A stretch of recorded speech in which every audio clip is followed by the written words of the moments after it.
our modern world, a smartphone is more than just a device. It's a window to the world, a tool for connection, and a symbol of personal freedom. But in North Korea, this window is fogged by layers of surveillance and control. While much of the world takes instant messaging, video calls, and social media for granted, North Koreans experience a digital reality that is both familiar and alien. The apps we use shape our routines, relationships, and even our sense of freedom. In South Korea, over 95% of the population owns a smartphone, and high-speed internet is everywhere. In North Korea, only a privileged few have access to mobile devices, and the internet as we know it simply doesn't exist. But what if that window was actually a mirror?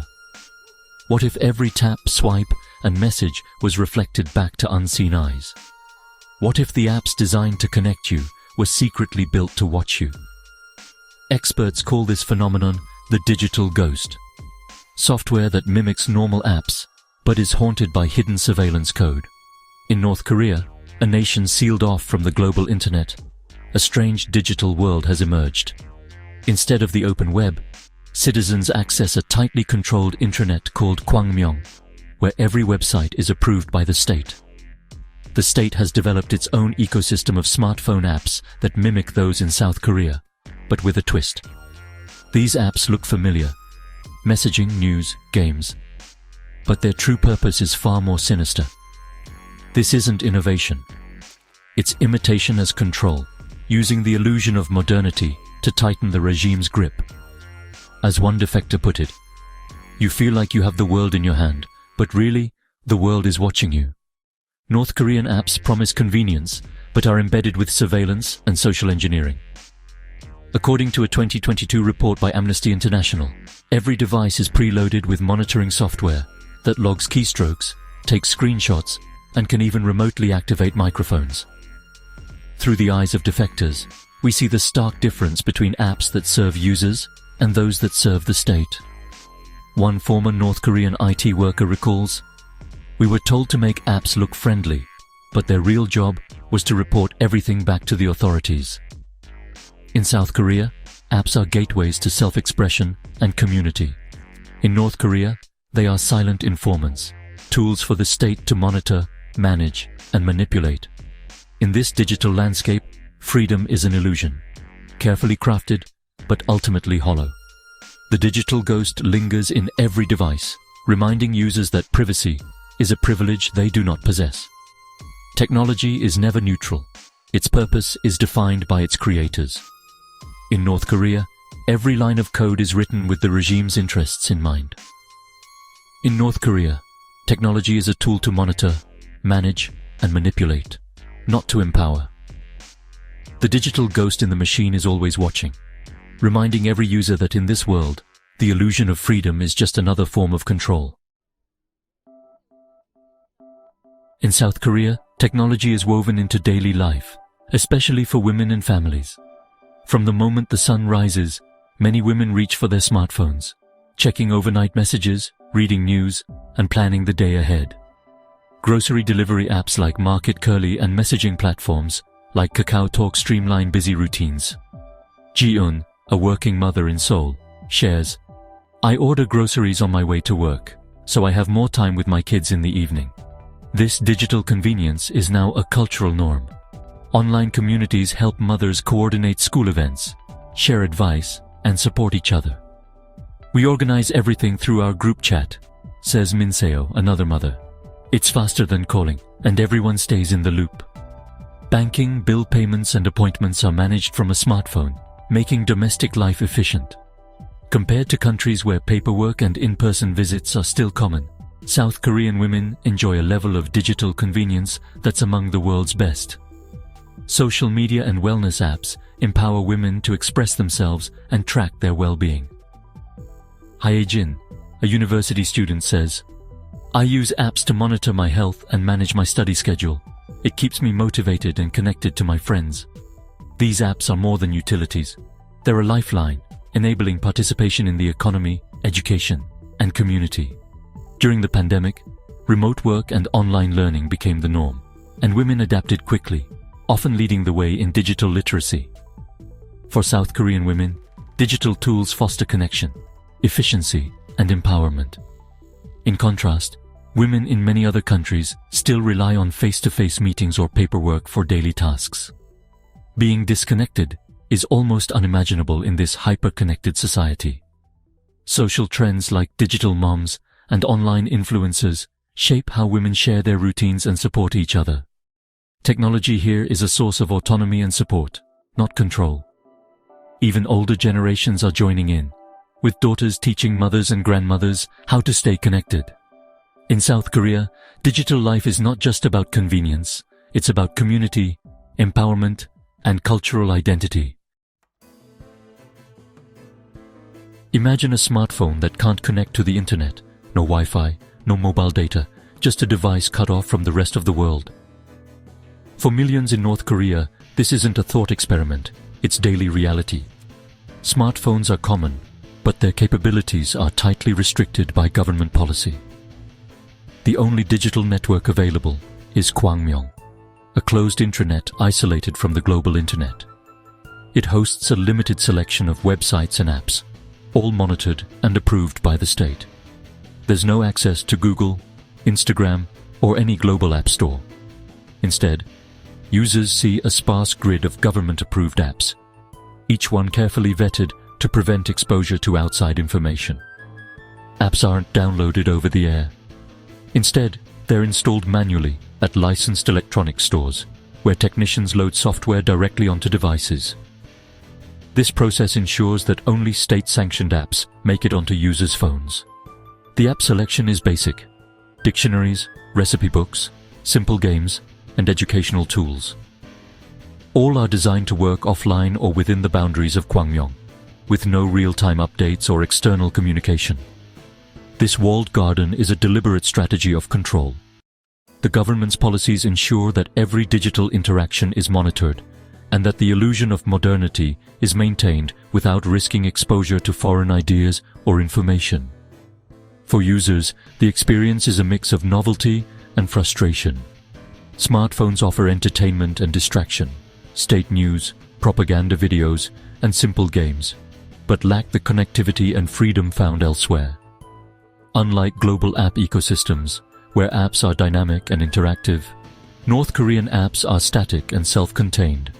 There's no real-time data, no social networking, and no way to communicate beyond what the government allows. A weather app, for example, shows only preloaded or generic forecasts. No live updates, no satellite images.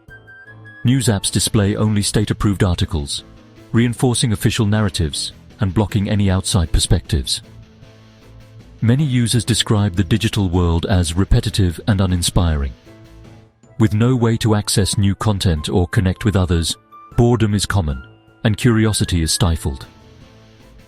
In contrast to the global app ecosystem, where innovation, communication, and creativity thrive, North Korea's walled garden offers only the appearance of modernity. In practice, it enforces isolation, keeping users entertained but ultimately alone. Our understanding of North Korea's digital world comes from Defector's smuggled phones, devices that carry immense risk for their owners. These phones are often hidden in secret compartments, wrapped in cloth, or buried underground to avoid detection by authorities. Getting caught with one can mean imprisonment, forced labor, or worse. Smuggled phones usually enter North Korea from China, passed hand to hand under the cover of darkness. Some are bought with bribes, others are gifts from relatives abroad. Using these phones is a clandestine act. People text loved ones in China, listen to forbidden music, or watch South Korean dramas, always with one ear tuned for footsteps in the hall. These phones reveal what apps North Koreans actually use: offline games, photo editors with patriotic filters, and calendars for public holidays. But they also show traces of deleted messages, erased call logs, and hidden files, evidence of the constant fear of discovery. Digital footprints show people seeking moments of joy and normalcy, even within strict confines. One defector recalls the thrill of hearing a South Korean pop song for the first time, while another describes the heartbreak of deleting a final message from a loved one abroad. Defector's testimonies bridge the gap between technical analysis and lived experience. Many speak of the anxiety and hope that came with every secret call or text. They describe how their perception of technology changed after experiencing a free internet. The shock of unlimited information, the joy of connecting instantly, and the grief for years spent in digital isolation. Experts note that North Korea's digital restrictions have deep roots. Since the 1990s, the regime has tightly controlled information, fearing outside influence. The limitations of North Korean apps become clear only in contrast to the freedom found elsewhere. These stories provide a rare, human glimpse into life behind the digital curtain. Each smuggled phone is a testament to courage, ingenuity, and the universal longing for connection, despite the risks and the watchful eyes of the regime. North Korean developers reverse engineer apps without access to original code. Instead, they meticulously study screenshots, descriptions, and even user reviews from South Korean platforms to reconstruct the look and feel of popular apps. They rely on whatever visual clues they can find, painstakingly recreating interfaces for messaging, shopping, and even ride-hailing apps, often down to the color schemes and button placements. The goal isn't innovation, but replication, making users feel their technology is on par with the outside world.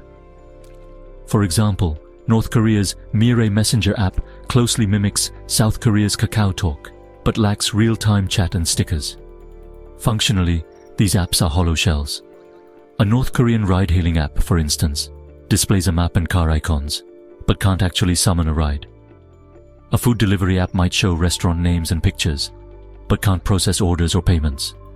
One user shared, "I tried to order noodles, but the app just gave me a phone number to call."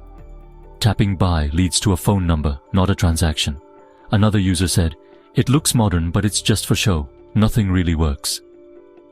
The sophisticated back-end of real apps is absent. Interactivity is just an illusion. According to Dr. Kim, a South Korean technology analyst, North Korean apps are like stage props, convincing from a distance, but non-functional up close. This surface-level mimicry is about placating citizens with symbols of progress. The regime highlights these apps in state media, presenting them as proof of technological advancement. The regime projects competence and modernity, suggesting North Koreans aren't being left behind. But as one former North Korean IT worker explained, "We copy what we see, but we can't build what we don't understand." The strategy is cheaper and safer than true innovation, which would risk exposure to outside information. Experts say that genuine development would require internet access, collaboration, and creativity, all tightly controlled in North Korea. The apps look familiar and trendy, but serve only to reinforce the regime's control. As one user put it, "It feels like we're part of the modern world, but it's just a picture, not reality." There's no thriving digital economy, just the appearance of one. It's imitation, not empowerment. As Dr. Kim concludes, North Korea's apps are mirrors, not windows. They reflect what's outside, but never let the real world in. North Korean apps may look familiar, but beneath the surface, they're built for surveillance. The psychological impact of this is profound. Users are drawn in by interfaces that mimic the freedom and convenience of South Korean apps, but quickly learn that every tap is monitored. At first, I thought it was just like any other phone, says Ji-hoon, a North Korean defector. But soon I realized my messages could be read at any time. I stopped trusting even my closest friends online. Psychologists explain that this constant surveillance breeds anxiety and self-censorship. Dr. Min Seo, a clinical psychologist, notes, "When people know they're being watched, they internalize the regime's gaze. It changes how they think, what they say, and even what they dream about." Smartphones in North Korea take random screenshots, stored in hidden folders for authorities to review. This creates a constant threat. Users know they're always being watched. The result is a society where trust is eroded and genuine connection becomes risky. "I remember my mother warning me not to share jokes or foreign songs," recalls Sunhee, another defector. "She was afraid someone would report us just because of something on our phones." File sharing embeds digital watermarks, tracing the spread of media and turning users into informants, sometimes against their will. Women, as primary users of household apps, are especially vulnerable to this monitoring. Their daily communications, interests, and social networks are exposed to the state. The psychological toll is heavy.